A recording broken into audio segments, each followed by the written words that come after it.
Well, I talked to my son last night, finally.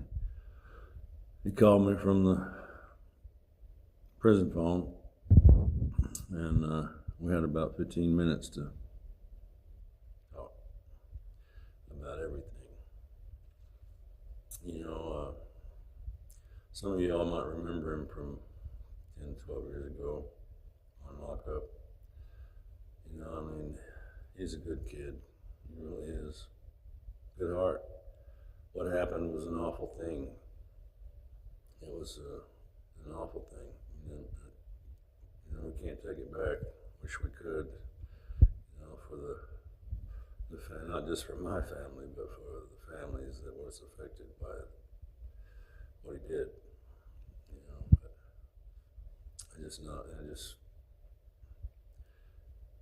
but I know for a fact that he did not intend to hurt anyone. It's just not what it was in his nature. He just stupid kid did a stupid thing, and it changed the lives of many people. Heart goes out to that family. And I'm still, at the end of the day, I'm still a dad. I still love my son, and I know my son. And now he's in prison. He's been in prison for the last 10 years, and he's fallen kind of into my footsteps. And I was hoping it wouldn't happen, but it did. And I guess I should have expected it. Everybody that was around him, they won't put him in the same prison that I'm in here in Oklahoma. So, I didn't. He's around friends of mine and bros of mine back in the day that told him that that's what I would want him to do. Of course, that's not what I would want him to do, though. I'm a dad. I want him to be free. I want him to have a chance at life. I want him to have some kind of hope. And I know that coming in here with a big sentence and getting hooked up into stuff, it's just a recipe for not being able to ever get out.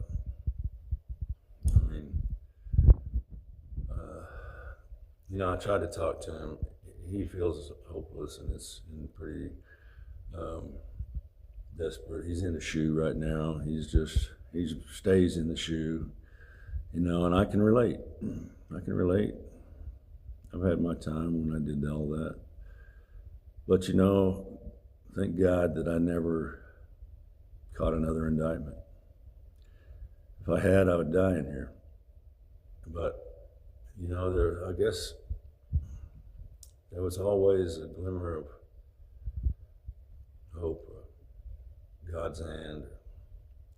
I don't know what saved me, and I try to tell him that even when my darkest day, when I had a 50-year sentence in the state, and I didn't give a fuck about nothing. And that's when I carved out most of my reputation.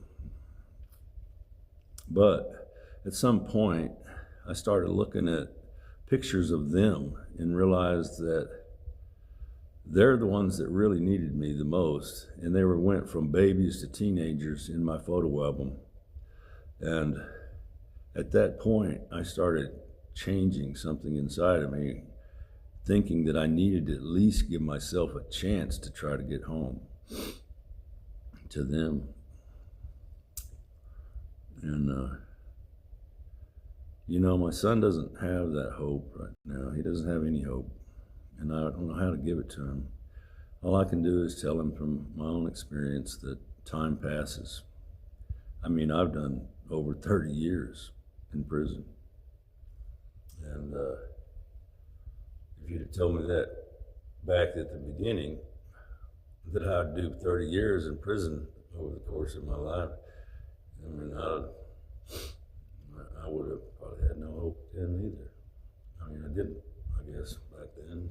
So this is a hard one to deal with. It's a hard pill to swallow, because this is really all my fault, and there's not a doubt about it. I have to just accept that. But I love my son, and I want to guide him, and I'm going to be there for him.